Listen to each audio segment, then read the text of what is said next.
time to start thinking about who you're watching in the race for president. Have we ever wondered about what someone's philosophy is? I'm Chris Cuomo. Welcome to the Chris Cuomo Project. Boy, do I have a treat for you today. We're always talking politics about who's worse. When's the last time we've talked about philosophy? Oh, you mean like ancient history? No, I mean someone's why. Why are they running? What do they want to bring about? What matters to them? Aren't these important questions, right? The debate has been so cheapened that maybe a philosopher can help change the game.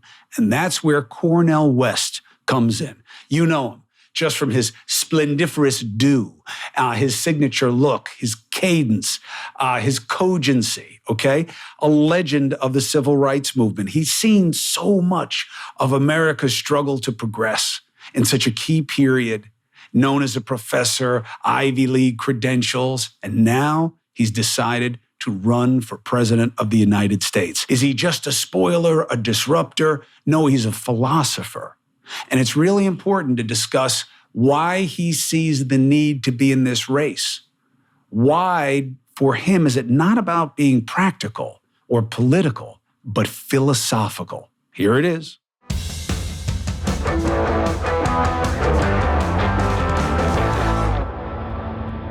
Cornel West, always a pleasure. Doctor and brother, appreciate you. Always a blessing, my dear brother, and Happy New Year to you, and Happy New Year to your precious family. And you know, I always acknowledge your magnificent mother, Matilda, man. Thank you. And she appreciates it, as do I and the rest of the family. Let's kind of dance back and forth, the urgent and the micro and the macro, let's say. And I would love to tap your mind on something people don't talk to you about enough, which is the lesson and legacy of the fight for equality that you have been a part of for many decades, and your understanding of the need and lack of application of philosophy in everyday life, as the archetypal neo-pragmatist that you are.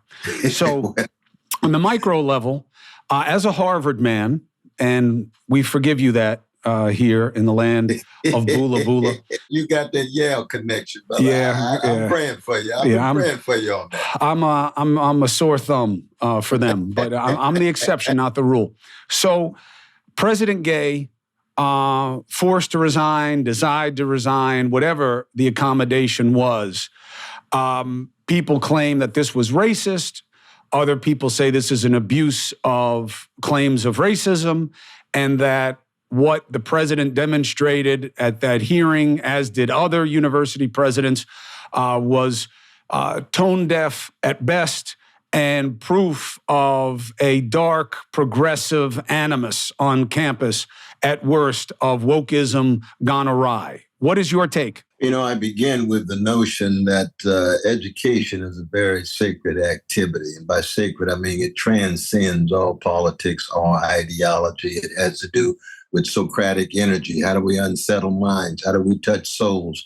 How do we fortify persons in such a way that they can be the best that they can be relative to the choices they make? We're in a moment now in which more and more big money dictates educational policies at the Harvard, just like raw policy too often dictates foreign policy.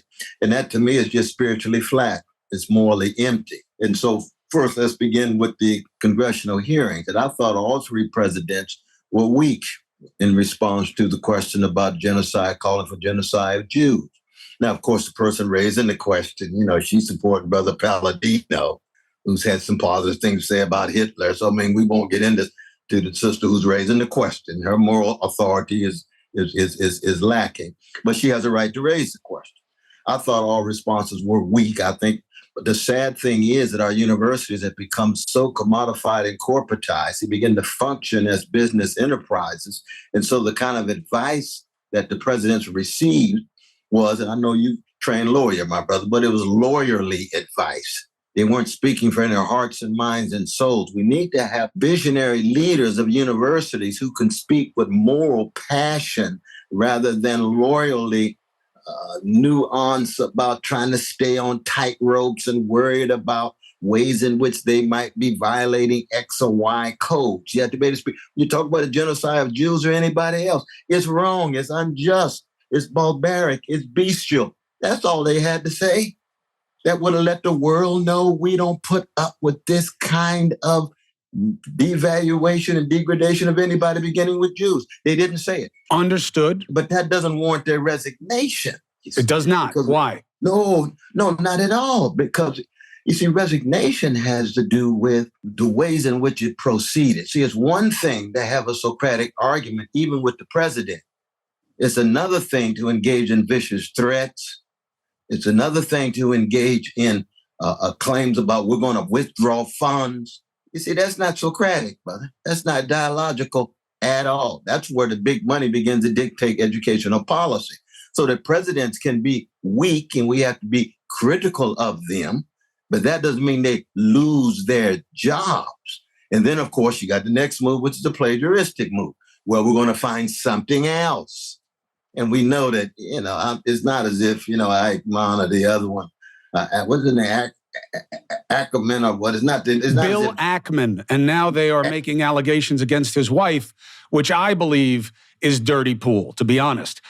Even with Representative Stefanik, I'm not saying that you don't have a lot to work with in terms of criticizing her, but these presidents made her look good. She asked a straight question. They couldn't give a straight answer. They couldn't give a straight answer. So, they made her a hero to certain people and a villain to others. Ackman, same thing. He wants to pressure it. Now they come after his wife. Whether they're right or wrong, that's our state of play. You say the consequence of resignation is wrong. I agree with a comma. I agree, comma, but if kids did things that violated their feelings about gender or about any of their pet issues or priorities, they would get their ass tossed out of school. But that's wrong too. But it happens all the time. So why is it the rule for thee, but not for me? No, because one, there's different rules between wholesale plagiarism, and there's a difference between stealing words, stealing ideas, and so forth. Understood. Once you get into the business of code making, then it backfires on you, because the code making means everybody's rendered so frightful, so afraid to speak their minds, to put forward their arguments, to lay bare their visions, that you no longer have a context in which genuine education can really take place. Now, that doesn't mean that it isn't taking place. There's still some wonderful professors at Harvard and Penn and MIT and Columbia and Yale and Long Beach College. But there's an environment. That's right. You create an ambient and an atmosphere that is not Socratic. That's right. But that's not now. That is of their making for many years, where increasingly they have been closed off to any ideas they don't like and indoctrinating a perverse sense of what some people are calling progressive. I'm not comfortable with labels yet. Right. And I'm careful about them. But the ideas of Harvard having a policy where, written or unwritten, enforced or unenforced, guideline or directive, that, hey, if somebody has their pronouns and you don't use them, you have absolute liability. And the consequence is severe. Now, if that's going to be your standard, then this president should have been out of there immediately for not according the same respect to anti-Semitism as to anti-identity statements or anything that is contemptuous of that standard. So they have their standards. They have their likes and their dislikes. I remember when Ahmadinejad came and spoke at Columbia University. He had been the head of Iran, as of course you know, Cornel. But right. And the universities were going crazy. He shouldn't speak. Because he did not espouse what they wanted, and Columbia was criticized. And I believe that these universities have been at the cutting edge of a cultural shift towards censorship. It is our ideas or none. It is, don't give that person a platform. That word never existed for you and me in the 80s, 90s, 2000s, 2010. Don't give him a platform, deplatforming. It's not just about social media. It's about we don't allow ideas we don't like. I remember someone saying to me at CNN, you are wrong to have these Trump supporters on your show. They are all liars. They are all bad. And being on CNN is a privilege. And I said, no. One, more voices, not less. More ideas, not less. You don't censor, you expose, and you can therefore explode what is wrong. They have not been practicing that on campus. And why isn't this a well-earned comeuppance of being hoisted on their own petard, as the old French expression goes? They created the bomb, and now it blew them up by exposing their hypocrisy. Well, one, I think we had to proceed on the notion that any form of orthodoxy and narrow dogmatism and deference to any authority without criticism must be called into question. So you just have to be very clear about the overarching vision. Now, the vision is going to be different than the practice because we human beings always fall short, and we can't use our imperfections as a justification of disrespecting people. I think the universities underwent a process in the last 50 years, because there used to be bastions of mainly white Anglo-Saxon Protestants. They were anti-Catholic, they were anti-Jewish, anti-Black, they didn't have women at Harvard. When did Yale first have one? 1970 or something? Right. You know what I mean? So you got those ugly forms of orthodoxy and dogmatism built into the history of so many of the universities. We're talking mainly about the Ivy League right now. Once the vicious anti-Jewish quotas began to fall down, once they embrace the bringing Catholics from JFK to yourself and others in the Ivy League context, that was a hell of a battle, and that's still a battle. I mean, I remember raising the question, how many Italians we got on the faculty at Harvard? Nobody raising it. It was silence, man. Crickets. And they said, what is this black brother raising the issue? Well, Giamatti means something to me. He was the one who hired me at Yale. That's when I first got tenure. And he and I had many discussions, even though we disagreed, because I went to jail and he took my tenure. But I love my brother. We fought together all the time. So that's the history of these institutions, right? So what happens is we say, we need to respect everybody. Trans, gay, lesbian, Catholic, Jewish, Black, Indigenous, Latino, or what have you. But then it becomes an orthodoxy after a while, and it makes it difficult for folk who are conservative or right wing or wherever it is, who deserve their voices to be heard, even as they must be accountable for their arguments. There must be answerable to the claims that they put forward. So that you're right. I think once you push it in such a way that it backfires on you, then the question becomes, who has the big money and raw power? And that's what's sad, though, brother. If you're a longtime listener, you know I've been drinking AG1 for years now. In fact, look what I've done here for you. This is how easy it is. This is a packet of AG1. Can you hear it if you're not watching? Pour it in, stir, la, la, la. Now this water is room temperature. This is how you change your life.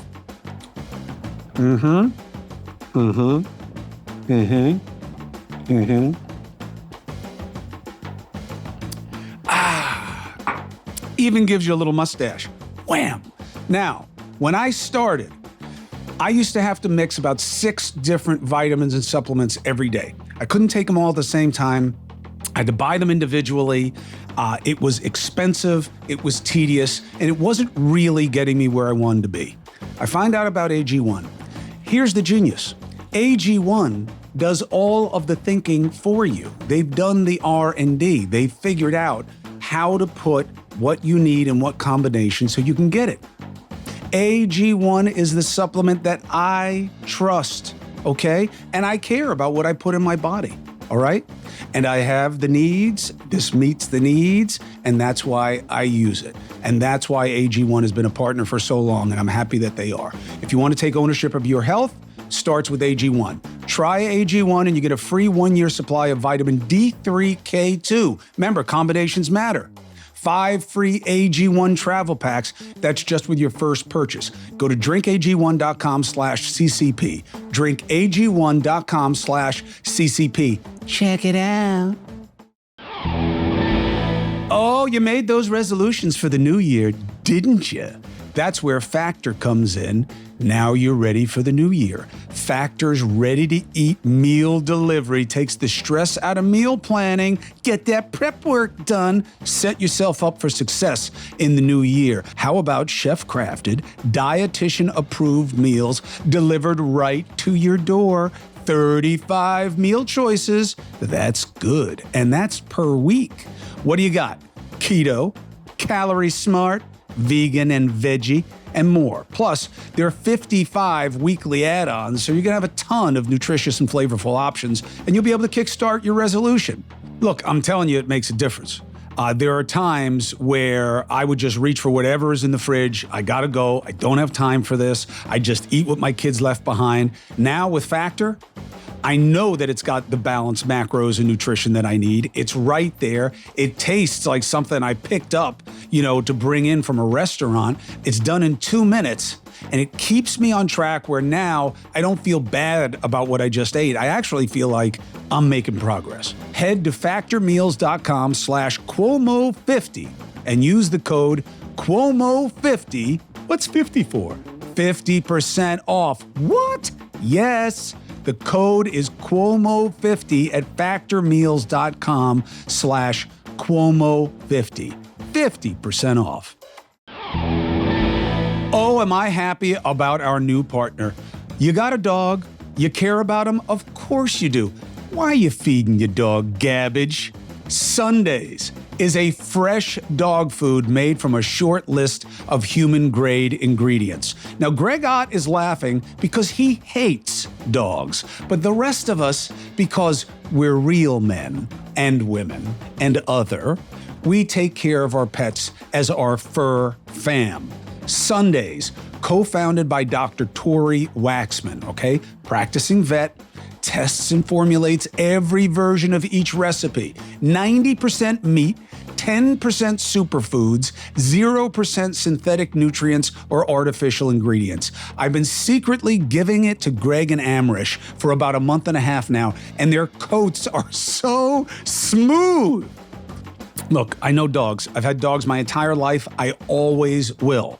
I never thought I'd have 3, which we do right now. Once we got in the rescue game, it's like you can't get out of there. But it's a lot of food. And you do see the difference in the quality of the nutrition, in the way they look, the way they fart, the way they act. What you put in the dogs matter, just like what you put in you matters, okay? So every order ships right to your door. So you don't have to worry about going out for dog food, and you don't have to worry about running out of dog food again. That is cool. How about a deal? You got it. 40% off your first order of Sundays. How? Just go to sundaysfordogs.com/Chris, or just use the code Chris at checkout. And even at Harvard, the numbers are so gaudy. They have enough money to put people through that school for free for 2-3 generations if you're in my family. Your family probably find qualified to go. I don't know how many if they have my genes in them. But there's just so much money. There's just so much money that they should be doing better. But this isn't about money. It's about priorities. And I want to take a step sideways to give people better understanding of your context of the idea of the evolution and need for change and the reality of change.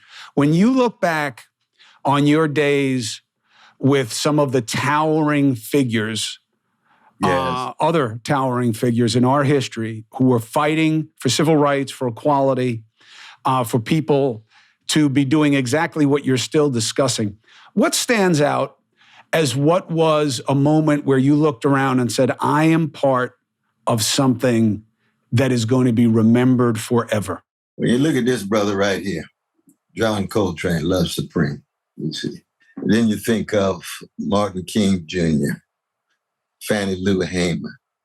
When you talk about W.B. Du Bois, you got to talk about Vito Marcantonio. He was the lawyer for Du Bois, the representative of Harlem, right? That's the Italian brother. What was it about all of them? Well, they had their faults and foibles because they looked at the world through human lens. Anybody who looks at the world through human lens is going to have some blindnesses. You know what I mean? The splinter in one's own eye is the biggest magnifying glass. That's what Adorno says. That's absolutely right. That comes from Jesus himself with the mark and the beam in the eye. But what they did have was honesty, authenticity, integrity, courage, and willingness to live and die for what they believe. See, what has happened is not just the university. What has happened among the professional managerial class is the decline of authenticity, integrity, honesty, really wanting to pay a cost based on what you say and do. And what has become more visible and that which has tremendous weight is, what is my brand? What is my market strategy? What can I pose and posture and say X and Y to help my career? Students come up to me all the time. What is your brand, Brother West? I don't have a motherfucking brand. I have a cause. The great figures of whatever color, it could be Rabbi Hesch, it could be Edward Said. What they have is a cause. But that has to do with morality and spirituality. That's being pushed to the margin. So it's all about masking and masquerading and acting this way and posing this way and posturing this way. That's the whole market culture of spectacle and image. What your father had, authenticity. We know who Brother Mario was. You agree with him, disagree with him, even as a politician. You go, we listen to his speech in San Francisco. That's coming from his heart. It's coming from his soul. That's who he is. That doesn't mean he's perfect, doesn't mean he's pure, but he's for real. These days, not just in the university, among so many professionals as a whole, it's about career, money, status, and saying what needs to be said in order to move up. So even the professors, some of whom don't even believe sometimes in what they say, but they figure they have to say it in order to move up. And this happens across the board. It happens in the right, left, center. It happens in various religious circles. And you have to break loose. That's the difference between Socrates and Jesus when it comes to the orthodoxies of their day. What is the difference between Socrates and Jesus? Well, one is that Socrates is the exemplar of intellectual integrity, but he never cries, he never sheds a tear. Anybody who's never cried has never loved anybody. So Socrates loves wisdom, but he doesn't love persons intensely. When I'm at my mama's funeral, when you at your father's funeral, you shed tears. How come? Because you loved them. What does Jesus do? Weep for Lazarus, weep for Jerusalem. Well, see, you need both.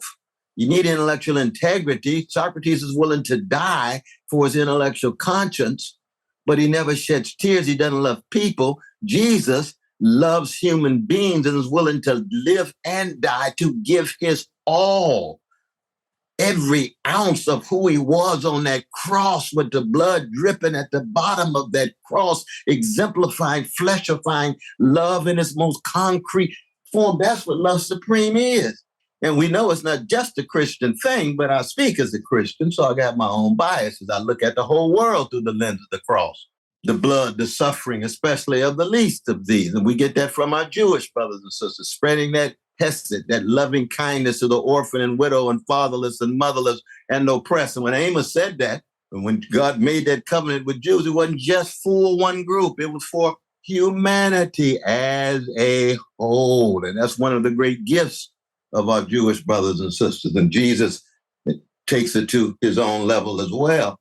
And we all fall short. But once we lose any serious commitment to that, though, brother, is sliding down a slippery slope to organized greed and institutionalized hatred. And that's where we are now in America. So that takes us to a backstop as a lead up to a question of then versus now for you when it comes to what you've seen in terms of change. Where is philosophy in modern society when most people just see it as a study of ancient history, maybe? They see philosophy that way, or they see it just as perversely on the opposite end, antipodal, if you will, of in the self-help world of quick, catchy things that open your eyes to self-satisfying truth. What do you think has happened to the role of philosophy with our leaders, with our culture, even in our individual lives? And what has that change created as a concern for you? Brother, that's a profound question. Because nobody considers themselves a philosopher. If you ask a politician, what's your philosophy? They should say, on what? What do you mean on what? No, I mean like your philosophy. Like, what do you follow? What is your lodestar? What is your guide? Oh, I'm a Christian. No, I understand that. That's your faith. But what is your philosophy in terms of how you live your faith? The word doesn't land.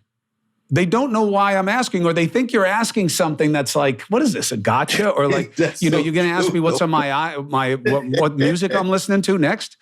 They don't see it as relevant. And to me, especially when I got shit canned by CNN and I had to go through this transition phase, it wasn't just, I lost a job, who am I? When I went through this kind of reckoning of like, what happened here? And how do I feel about it? And why do I feel that way? And what does it mean to me? I was reintroduced to something, and Cornel, of course, knows this. My father was profoundly philosophical. And a student and a wrestler. Nobody knows philosophy. You read it and then you struggle with it in terms of how to apply it and what it means, and it changes you and it changes how you see it all the time. And I studied it in college, and it was a passion pursuit for me. And it was something that I shared with my father, and then it went away, as it often can. I stopped seeing it that way. I started applying all the other metrics that you were identifying as almost some of the emblems of evil in our society. And now, then it came back to me with a thud. And I started to go back to first principles of what am I about and why, and what do I want to be, and what do I do when I fall short, and what's the mechanism, and what's the backstop, and it's become everything for me in terms of my processing, because nothing else made sense. Convenience didn't make sense. Professional satisfaction, appetites, none of it makes sense. There's nowhere for me to go. And it was very helpful. So I'm more aware of it now than I was before in terms of a mechanism. And I ask people about it on the show all the time, and I had to stop because they have nothing to say. You'd never get a guy like, neo-pragmatism. What the? They'll think that's like a new punk band, So what does that mean to you? Do you agree? And why is that? And what does it cost us? Well, I just appreciate you raising the question, because it's a fundamental question that needs to be wrestled with, especially in these moments of spiritual decay and moral decadence. Now, I just happen to be preparing the Gifford Lectures that I'll be giving University of Edinburgh in Scotland the first 2 weeks of May. The Gifford Lectures is like the Nobel Prize in Philosophy. William James's Variety of Religious Experience, Whitehead's Process and Reality, John Dewey's Quest for Certainty. Heady stuff. Gabriel Marcel, the great Catholic philosopher, The Mysteries of Being. We can go on and on. And my title is A Philosophy for Our Catastrophic Times, from Socrates to Coltrane. Ooh. Oh, that's cool. And it's very important because I begin with Plato. You see, Plato is at the core of this thing, because Plato's raising the question in 607b5 in Book 10 of the Republic, the traditional quarrel of philosophy and poetry. He's trying to displace Homer, push Homer out, and bring in philosophy as the source of education, of paideia, of the shaping of the soul, and the forms of cultivating critical consciousness and so forth. And my philosophy is one in which, first, it begins with Erasmus, praise of folly. Now, what does it mean to begin with Erasmus? It means you begin with humility. And oftentimes in moments of absurdity, there's moments in which we know our reason has been shattered. We know that our arguments are weak as pre-sweetened Kool-Aid at the death of a child, 6 months, years old. What is the minister going to say? Well, God causes. No, you don't know what you're doing. Hush. Be silent. Human beings are limited and we're wretched, but we're also wonderful. And we also can have some unbelievable possibility. So I begin with Praise the Fallen. Now, why is that important? That's important because it situates us in our humanity. Now, who's the next major figure? The second greatest Italian thinker in the history of the modern world, who was Vico. The greatest is Aquinas, but he's pre-modern. But it's Vico. And what is Vico about in the New Science of 1725? He's about history. And where does he begin? With corpses in the grave. And human beings begin with moans and cries, the corpses in the grave, to try to make sense of a world knowing they're headed to those graves and they don't want to go to those graves with insignificance. So they're moved from womb to tomb, goes beyond career. It goes beyond money. It goes beyond status. What kind of human being are you going to be? Thank you, Vico. Now, we talk about it in terms of Renaissance humanism and so forth. No, I'm talking about a particular Italian from Naples. Prize Picks, the largest daily fantasy sports platform in North America. If you are into DFS, Prize Picks, you got to try them. Easy, exciting way to play DFS. All right. And here's the nice thing. It's just you against the numbers. All right. You don't got thousands of other players. You got pros in there, sharks, who knows what. You pick more than or less than on 2 to 6 player stat projections. And then if you're any good, you just watch your winnings roll in. You want to play alongside some of Prize Picks' favorite players? How about Meek Mill? Ooh, that's good. How about comedian Andrew Schultz? You can now find community plays. You'll see it right where the promo tab is. And you look there on the app and you'll see entries from some of the biggest names in the Prize Picks community every week. So, look, we know we're all getting more and more into it. Why? People are doing it. It's exciting. It makes the games more fun to watch, especially if they're not great games, because you have something that at least keeping you interested in the outcome. And you know, you get to do it with your buddies and whoever else is watching. And there's also a little bit of a sense, for me, of testing yourself. How well do you really understand the state of play? That's why I like Prize Picks. And that's why I'm asking you to go to prizepicks.com/CCP, use the code CCP, and you'll get a first deposit match up to $100. Again, you go to prizepicks.com/CCP, you use the code CCP, and you get a first deposit match of up to $100. Prize Picks. Pick more, pick less. It's that easy. Man, how's your sleep game? How is it? Because if it ain't great, check your sheets. Check your bedding. 1 out of 3 Americans report being sleep deprived. Bedding can be the problem, all right? Wrong sheets. Why do they suck? Because they don't move right. They trap body heat, boil 1 minute, freeze in the next. There's a solution.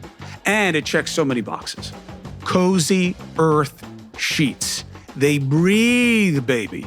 You sleep at the perfect temperature all year round. I know because I do. And I have sleep problems, and there's no question this has been better. And I also like the look better. I like how they launder better. And there's another great part. Cozy Earth's best-selling bamboo sheet set is made from viscose bamboo. Temperature regulating, only gets softer with every wash. Look, some people say viscous, some people say viscose. You say it viscose, you say it any way you want. The concept is the same. It's bamboo, baby. You know what that means? We ain't killing trees to make textiles here that we need for our forests. Bamboo is so sustainable. It's perfect for this. And that was what really pushed me over. Because look, like most guys, I don't think bedding like on a regular basis. But when I found out about Cozy Earth and that all their products can be returned or exchanged within 100 days, and that they have a 10-year warranty against defects. Are you kidding me? I got 3 dogs. This is a home run. You go to CozyEarth.com and enter the code Chris at checkout, and you save up to 35% on your first order. Hello, gift idea. CozyEarth.com, promo code Chris. CozyEarth.com. I'm smiling because my father was a big purveyor of his as another Italian from Naples. And he used to go, his version was slime to the sublime. And when you say Thomas Aquinas, it like made me nervous because my father was a huge Aquinas and Merton. I mean, you know him. It's a very eclectic pursuit, obviously. So he was about 1 million people. But I remember like yesterday, wow, he said to me, hey, I need you to do something quick. And it was before this. So it wasn't like now where literally there's no reason to ask anybody a question ever. You got the answer. You don't need to ask me it's right there. Knock yourself out. He said, do me a favor, just quickly, pal. Aquinas, you took a look at this stuff? I said, yeah, Pop. He was always sending me like these papers of like, read these 9 photocopied papers, like his big thumb on the corner. Do me a favor, just run down for me real quick. What is the basic understanding and the application of radiosyncretization? And I was like, the only reason that I knew the word was because it was the longest thing I had ever heard in my life. Before that, the longest word I'd ever used was mayonnaise.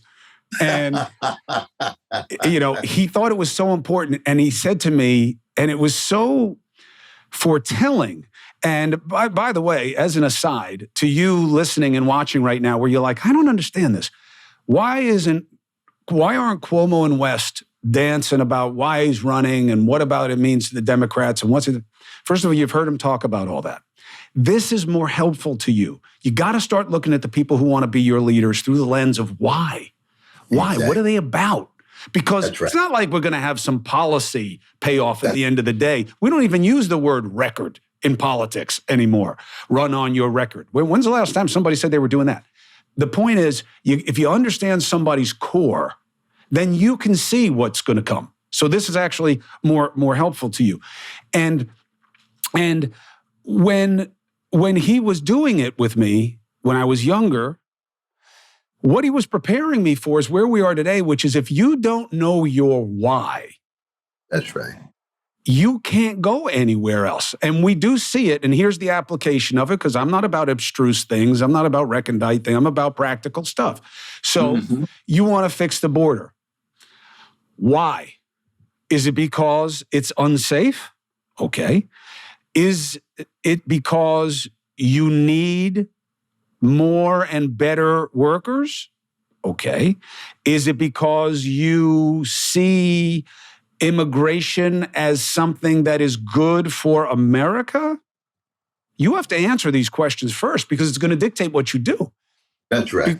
And we don't ever do that. We just point at the problems. And I see it in our leaders. You hear nobody say what they're about anymore. I believe in America that's strong. That's not philosophy. Even Trump, I would have bet that a lot of things that he's done that have worked wouldn't have worked. But America first is not a philosophy. It's a pursuit. But it is not a philosophy. We don't know what people are following anymore in their judgments and in their ways. And I wonder why you don't use it more, Cornel. I know people have short attention span. I know the last thing they want to do is read or think when it comes to politics. What they want is for you to find some reason where everybody is worse than you are, so they vote for you. But have you thought about, am I playing to my strength here? Who else is like me? I mean, forget about the color of your skin and that splendiferous head of hair. But have you thought about that no one else, the guy who's closest to you, I think, and please feel free to correct me, would be Bobby, because people cannot like his opinions or think he's lost it, as some in his family seem to believe. But he does believe that he's following a code of what matters and what doesn't. So I would put him as closest to you, although you guys are very, very different. Have you thought about that? That, hey, man, I'm a philosopher. Like, that's what I am. I know some white people think I'm a preacher, but no, that was my granddaddy. I'm a philosopher and a professor is what I am. Have you thought about that? And whether Marcus Aurelius, the last of the good emperors, was a philosopher. That's what he was. I do. And I should say, man, I'll never forget the wonderful conversation I had with your father, Mario, when he came to my class at Princeton and handed me his book on why Lincoln matters. He came to my lecture. I think I lectured on either Erasmus or maybe Montaigne right after. And he's got so deeply into the lecture that it was hard to even get to his book on Lincoln because he was reveling so as a thinker, as a philosopher, as a critical engager, wrestling with what it means to be human. And see, I begin all of my speeches on the road with Irene West, Clifton West, Shiloh Baptist Church, working with the Black Panther Party. They wouldn't allow me in because they didn't allow Christians, but they were helping the poor. And I went to the prison program that I ran for 3 years. For what? To give people a sense of, this is the kind of brother I am. I fall short. I'm a cracked vessel. I'm trying to love my crooked neighbor with my crooked heart. But I have a connection with what philosophy is about, which is the love of wisdom. And wisdom is different than knowledge. Even though we must have skills, but character is different than skills. Integrity is different than sparkling personality. It cuts deeper than that. And why? And this is one of the things that I also talk about all the time. And this is where the blues comes in, right? Because the blues is about catastrophe. Catastrophe lyrically expressed. That's what it is. Ain't nothing but a good man feeling bad. Yeah, that's right. Nobody loves me but my mama. She might be jiving too. See, that's Antigone. That's Sophocles' classic right there. All the forces in the world against you. You think you can depend on your mama? She might be jiving too. You in a catastrophic situation, just like the planet right now, just like maybe a nuclear catastrophe, economic catastrophe for not just the poor and working classes. 62% of Americans living paycheck to paycheck. That's catastrophic if something happens to their family. Meaning what then? There's a philosophical framework to understand how we are fortified to wrestle with these catastrophes. Part of the problem of America right now is that our spiritual armor is so weak that when catastrophe hits, all we can do is strike out with revenge and hatred rather than love and justice. That's an educational, that is a philosophical, it's a spiritual issue. And because I come out of the Christian tradition, there's a whole lot of people been thinking about this. A whole lot of folk. And of course, I come out of Martin Luther King Jr.'s legacy, so that I'm very explicit about that. And it also means what? You got to learn and listen from others who disagree with you. You got to learn and listen. But we're living, in such a polarized and gangsterized moment, though, brother. It's hard to have those kind of conversations. Oh, it's worse. It's worse than that, because we are living polarized, absolutely. Any eyes you want that's negative, you're right. But there's another layer. And I think about this stuff a lot because, and it's not just practical, right? Because I'm trying to do something different. I'm trying to be disruptive of media culture, not because I hate media culture, not because media is bad and all those other simple things to get people to click on your website, but because, why listen to me? I'm covering what other people are covering. Well, I can't cover completely different things. You're outside the palette of interest. So why listen to me when you got all these other good minds and guests and, everybody's moving around? So I think about this all the time, and I know what the answer is. I just don't know the how. The answer is depth. People are desperate for depth because we're not just negative and balkanized. It's not just that. Mm-hmm. It's not just a perversion and an extreme division and an appetite for animus. It's none of those things, though, alliterative and satisfying to hear. It's that there is a cynicism within it where they know collectively the right things to pretend to be about. That they are not divisive. They're about ridding of the threat. They're about protection and safety, and they're about inclusion and harnessing the power of diversity, which is the only advantage America truly has, although we have many. But they're not about those things. but they say them. And that is even worse than a straightforward menace. I agree. And I've had you on. You have a platform. Welcome for you on my show at News Nation, whenever you want it, for the duration and beyond of your campaign as you see it. You've been very kind to me, though, brother, and I appreciate that. No, listen, I think it's necessary. And people say, but he's gonna be the reason Joe Biden loses. I say, no, he's not. It's going to be so tight. I said, but look, you got to look at it from Cornel's perspective. I said, Cornel's a philosopher. And he has, as you've said to the listeners and watchers today, a cause. Yeah, but what he wants is going to be gone if Biden wins. No, if loses. No, in Cornel's mind, and I'm not speaking for you, you've said it many times. I read it at least 6 times today in getting ready for the interview. It's going to happen if either of them win. And not that they're the same. And not that Biden is going to try to destroy what Trump may try to destroy. But there are bigger concerns for someone who's a philosopher about what we're about and what we're aiming all of our energies toward. And that's the same whether it's Biden or whether it's Trump, even though they present different concerns. And so he's got to run because this is where he's arrived at. And this is the only thing he sees as the option. Now, the only good pushback I've gotten from somebody that I think is interesting for you is, yeah, but Cornel West has never wanted to be president of the United States. He's never wanted to run a government. And so I get that he wants to be heard on this and have a platform that's bigger than his usual one to make that message, but it's going to come at a price.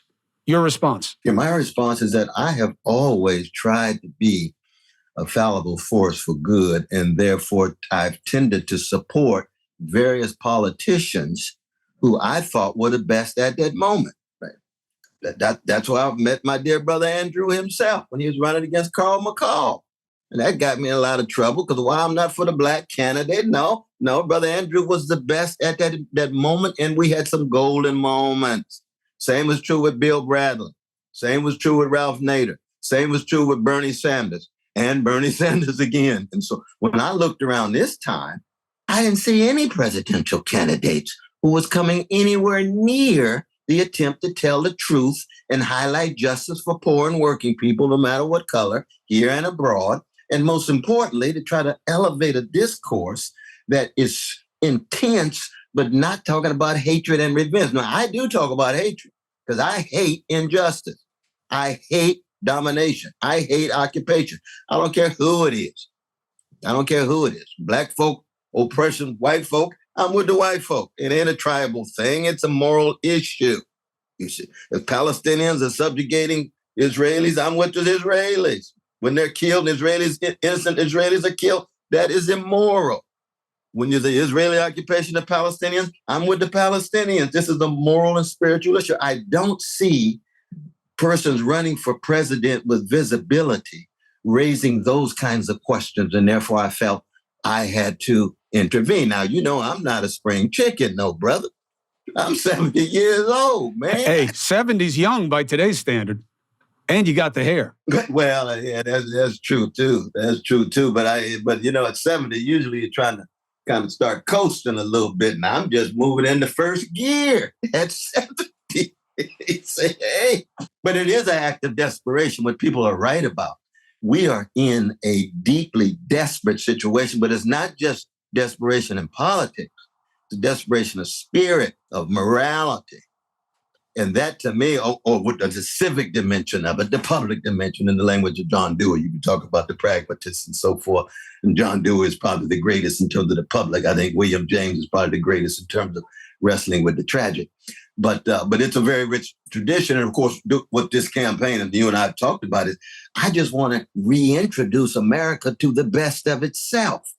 You see, when you got Brother Trump talking about America first, you say, which America you talking about, brother? The Klan is American. Martin King's American. The anti-Catholic lead's American. The Knights are American. All of that's American. It's too abstract. What particular understanding of America do you have? Are you explicit about that? Because I come directly out of something that is profoundly American, which is the blues and jazz and Martin King and Toni Morrison and going on and on and on. Stephen Sondheim's Into the Woods. Man, if that's not the blues in part two, I don't know what is. Dreams come true, but not free. You remember that line? Dreams come true, but not free. I say, Sondheim, brother, you spending time with Billie Holiday, man. That's a profound formulation. When you were watching those people, their energies and ambitions, how are they reflected on today? Should we be saddened? Should we be encouraged? Are we where you hoped? Are you where you thought was possible? Or are we so far short of it or beyond it? What is your perspective on where we are today from when you were part of all of the drama and cataclysm of the early civil rights movement? Yeah, I'm going to see Brother Jesse in a couple of days in Chicago. Send my best. Yeah, absolutely. I give him a hug for you, though. He's still fighting. He's still fighting. But no, I think that we are in a downward move, and it doesn't have to be downward. It's reversible, but we're in a downward move. I think the more hate, the more fear, the more revenge, the more greed, the more indifference to the suffering of the vulnerable, that's become more and more fashionable. And therefore, it's hard to believe that those who are against that are even credible. I mean, it's as if people who want to be for real. People say, now, how could anybody really want to be real when everybody's not real? So that must be just another face. Well, that's not true for everybody. That's not true for everybody. Frank Sinatra was real. Who's his favorite singer? One of them was Billie Holiday. Mm-hmm. Real. Now, well, Frank just imitated. No, he wasn't an imitation. He was the original. Billie wasn't an imitation. He was the original. People say, oh, you just getting nostalgic, Brother West. No. There is no Billie Holiday. There is no Frank Sinatra today. There's no Curtis Mayfield today. There's no Martin King today. There's no, you can go on and on. And they say, well, there's no Beethoven and Mozart. That's true, too. That's true, too. There's no Dante and Shakespeare and Goethe. That's true, too. There's no Nietzsche. That's true, too. So what? We know what the standards are, at least. And we won't forget those standards, and we'll pass them on to the younger generation, not just in speech, but in example, brother. That's the difference. I hear you, and there's knitting for you on this that is very hard for me to get my hands around. You mentioned Nietzsche, and he gave to Stoicism one of their most famous and commercial phrases today, the Latin of amor fati, to love everything that happens, which is very, very hard to do, especially in a culture that takes advantage of the negative. But I do believe that we have to listen to people who have ideas and who've explored what we've learned about truth and wisdom and virtue over time as understood and understandable, whether practiced by the person telling you or not. It doesn't make it any less true. And that's why I burdened you with an invitation today, Cornel West, and I appreciate you taking it very much.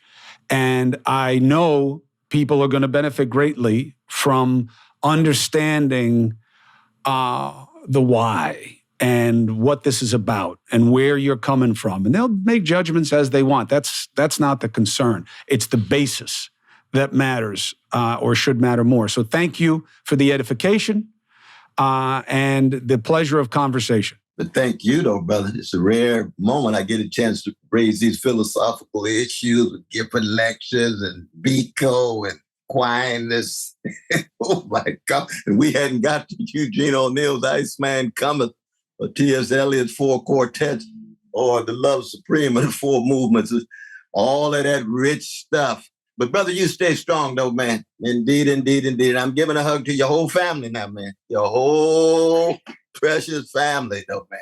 I appreciate you. I wish you well, and I look forward to speaking to you again about what matters in the state of play in the moment that we arrive at together in that moment. So we will see each other again, and until then, I wish you well. Indeed.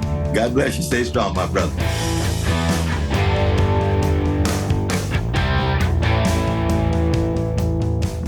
Cornel West giving you his why. And even if it's not your political cup of tea, don't you think it helps to know where someone's coming from with what they do and why they do it? And I have to tell you, personally, philosophy can help make things clearer in your own life. You should think about maybe looking a little deeper at your own why. Thank you for subscribing, following, right? Checking us out on News Nation, 8 and 11 p. Eastern, every weekday night. Thank you. We're growing and it's showing. I appreciate you. And this is going to be a big year. We got to keep it straight. We got to ask the right questions and we got to stay together. Let's get after it.